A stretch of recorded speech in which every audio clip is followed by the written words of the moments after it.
Welcome back to That Woman Podcast, the podcast that helps women become the best version of themselves one day at a time.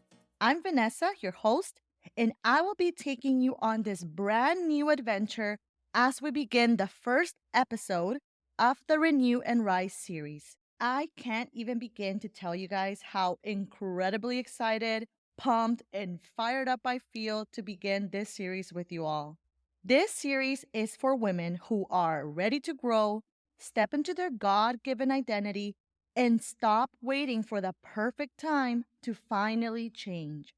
Today, we are talking about something that might make you squirm a little. We are talking about discipline. Yeah, I said it. I know.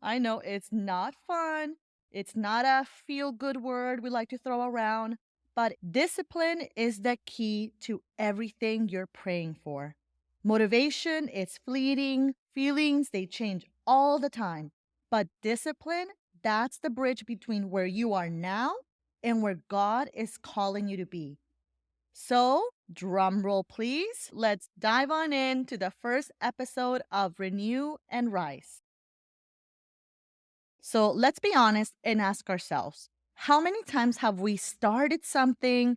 Maybe we want to do a morning devotional, we want to start journaling, we want to commit to something like committing to prayer, waking up early, or even just trying to be more patient with our kids, only to fall short a few days later. And then what happens? Guilt creeps in, and that little voice whispers, "See, I knew you couldn't do it. You are never going to change." How many of you have been there? My guess is that majority of you have gone through this back and forth many times. I myself have been there, and I've sat in that frustration wondering why I just couldn't be better. Why couldn't I just commit and be consistent? And then I realized I was waiting for motivation to kick in and carry me through. But that's not how it works. We need to apply discipline. And discipline isn't about waiting till you feel like it. It's about walking in obedience even when you don't see the results. There is a passage in the Bible from Hebrews 12:11 that says, "Now discipline always seems painful rather than pleasant at the time, but later it yields the peaceful harvest of righteousness and peace to those who have been trained by it." I don't know if you guys caught that, but when we discipline ourselves, we produce fruit, meaning discipline isn't punishment. It's the way we are planting the seeds that will bear fruit later on. And I want to share an example of this. Ever since I had my baby, keeping a consistent routine has felt almost impossible. And I've said this before in previous episodes, but I'm super type A. I love structure, knowing what to expect, having a plan. But with a baby, yeah, that went all out the window real fast. One of the hardest things for me to keep up with was my prayer time. And I was well aware that this is something I needed in my life. And I personally think that everyone out there needs to have this.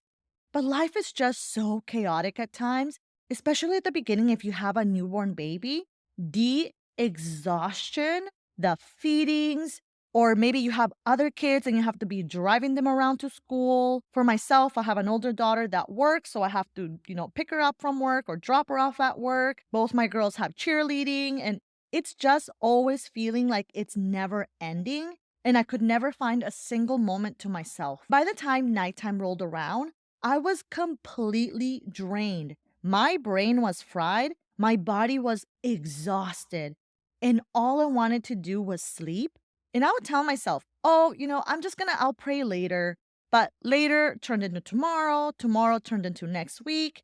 I also knew that if I wanted, truly wanted, uninterrupted time with God, where it was actually quiet, where I wasn't being pulled in a million directions, the only way it was going to happen was if I got up before everyone else.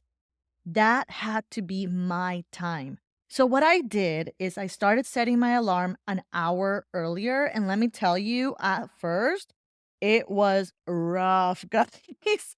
Waking up early felt brutal, and some mornings I would get up, and other mornings I didn't. But I kept at it, and eventually, even on the nights when I was up with the baby 3, 4 times even, I would force myself to get up because as tired as I was physically, I felt even more exhausted spiritually. And in times like these, there's a song actually, a worship song that has always come to my mind when I'm feeling exhausted. It's a Spanish worship song that I would listen to growing up all the time. And in Spanish, it's called Sumérgeme, which translated, it means immerse me. To all my Latinas out there, maybe you know what song I'm referring to, maybe you don't, and that's okay. Because I want to share with you some of the lyrics of this song, and I'm gonna try my best, guys, not to cry. I mean, I'm practically already crying at the thought of the song. It's a song that always speaks to me, especially in those moments where I am feeling so worn out and exhausted. So the song goes, tired of the long road. I'm thirsting for you. I have gone through the desert. I have no more strength left in me. I come to you. I fought like a good soldier and suffered at times. And although the battle I've won, my armor is worn out. I come to you. Immerse me, Lord, in the river of your spirit. I need to refresh this dry heart of mine that's thirsting for you. Immerse me, Lord, in the river of your spirit. I need to refresh this dry heart of mine that's thirsting for you. Immerse me, immerse me. Here I am, Lord. Here I am. I am yours. I am yours and you're mine, my Lord. Oh Lord, I love you. Love you. I love you. I am yours. All right, I'm just gonna need a need a little minute to compose myself here because I tried really hard, guys. Okay, so going back to what I was saying earlier, having that alone time with God, it's so important. And for myself, I need to hear the word of God. I need that time with Him so that He can sustain me on the days where I feel like giving up, on the days that it feels like everything is going wrong and I have no more strength left in me. I turn to Him because He's the one that's going to help me keep going. He's the one that will carry me through it. And if you don't have that yet as part of your daily routine, then I want you going forward to make a point to start doing this. Incorporate it little by little, even getting up 30 minutes or 20 minutes before everyone else, just to be present in that moment with Him. And in disciplining myself to have that, it became my outlet. It became my peace before the day started. That was the moment where I could sit with God and vent out all my frustrations. You are speaking to God. You are speaking to your Father. And I know for a lot of people, it's really hard to even pray. A lot of people are like, well, I don't even know what to say. How do I pray? Just envision God, your Father in heaven, that's listening to you. He wants to hear from you. He wants you to talk to Him. And more than that, He wants you to open your heart to Him. Those are the times where you can pour out everything that you have in you. If you're really struggling with something, that's the time for you to say, God, this is what I'm struggling with. I need you. I need your help. I don't know what to do. I'm having a hard time connecting with my husband. I'm having a hard time dealing with my kids. Lord, I give it all to you because I have no more strength left in me. And I promise you that God will take that and He will turn it and He will give you so much resilience, so much strength. And even though at first for me, it took some time to do this consistently, to allow myself to have that moment consistently, like Hebrews 12:11 says, discipline can be painful rather than pleasant, but it will yield a harvest if you train yourself to do it. And so now I crave it. I look forward to the mornings. I can't wait at nighttime when I go to sleep I look forward to getting up early because that's become my favorite part of the day because I know that it's what fuels me. And that's the thing about discipline. You don't wait until you feel like it. You show up first and the feelings follow. All right, so now I want to talk about Jesus for a second. In Luke 22:42, when he was in the Garden of Gethsemane, moments before he was arrested and sent to the cross, Jesus prayed, Father, if you are willing, remove this cup from me, yet not my will, but yours be done. Even Jesus, who was fully God and fully man, felt the weight of obedience. He didn't feel like enduring the cross, he didn't feel like being tortured. And if you're a Christian, I think the majority of us have a quote unquote basic understanding of what Jesus went through, right? Like we've seen the movies, we've seen the shows, but it barely touches the surface of what Jesus went through in reality. His suffering started long before he was even turned over. It started in the Garden of Gethsemane. If you're Catholic, when you pray the rosary, the first mystery of the sorrowful mysteries is the agony in the garden, because that's when his suffering started. It started in the Garden of Gethsemane. He felt an indescribable amount of pain and anguish because God revealed to him in that moment all the sins that he had to bear for us. Jesus not only saw what was going to happen, what was to come, but he felt it. All the suffering for humanity. He felt it. The pain of wars. He felt the pain of poverty. He felt the pain of all the women and children that are abused every single day.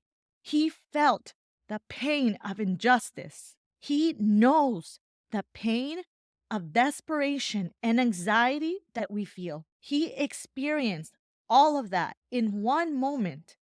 And he felt so much anguish and so much pain that he started to sweat blood. Did you guys know that sweating blood is actually a real medical condition? It's called hematidrosis. It's rare, but a very real medical condition in which they say that the sweat glands that are surrounded by these tiny vessels begin to constrict and dilate really fast, and so much to the point of rupture due to being under extreme anguish. And I want you to think about that. I mean, I could probably make an entire episode just alone on all the things that Jesus suffered, but this is just one small example of what he willingly went through for us because he knew what would come out of his suffering. He knew that after being tortured, he knew that after being laughed at and ridiculed and mocked, 3 days later, he would resurrect and conquer death. He knew that, and he was committed to the mission that God gave him. So, my question to you is, if our Savior walked in discipline, even when it was hard, how much more are we called to do the same? And so, here's my challenge to you. I want you to ask yourself, where in your life have you been waiting to feel motivation instead of choosing discipline? Where in your life have you been waiting to feel motivation instead of choosing discipline? Maybe it has been in your prayer life. Maybe it's showing up for yourself in small ways. Or maybe it's finally pursuing that dream God has placed in your heart. Whatever it is, this is your sign to stop waiting. Start planting the seeds even before you see the harvest. Because that woman that you want to become, that woman that you envision, she's not built on feelings. She's built on faith and consistency. Thank you so much, guys, for tuning in to the first episode of the Renew and Rise series. I mean, this is just the first episode. We are just getting started, and I feel fired up. And I hope that you feel the same way. If this episode blessed you, share it with a friend who needs to hear this. Don't forget to follow the show so you can be notified as soon as the episodes are out. And also, don't forget to check your inbox tomorrow for today's challenge. My name's Vanessa, and as always, keep striving to be that woman you can be proud of. I'll see you guys next week.